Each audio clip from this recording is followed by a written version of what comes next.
गांजा के मरले बादम हो, बोल बम बोले हरदम हो।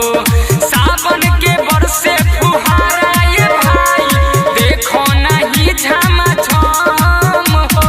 हंगिया के गोला में मिले कॉमन टेस्ट, हंगिया के गोला में मिले कॉमन टेस्ट। सीतामढ़ी वाला बम सबका से बेस्ट, कान्हावा पर कांवर लेके चले खूबे रेस। सीतामढ़ी वाला बम सबका से बेस्ट।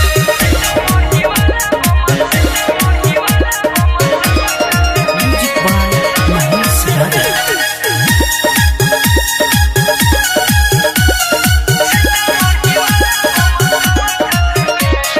पीठी पर जलवा उठैले बा, रहिया में गर्दा उड़ैले बा। राइटर सुकेशर के गीतिया ये भाई, डीजे पर धूम मचैले बा।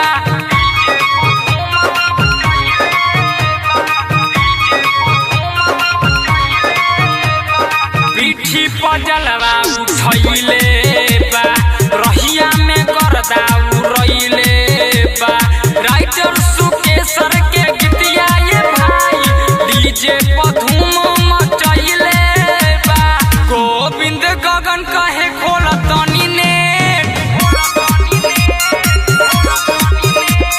गोविंद गगन कहे खोल तनी नेट। सीतामढ़ी वाला बम सबका से बेस्ट, कान्हावा पर कांवर लेके चले खूबे रेस। सीतामढ़ी वाला बम सबका से बेस्ट। संग्राम रिकॉर्डिंग स्टूडियो रीगा सीतामढ़ी।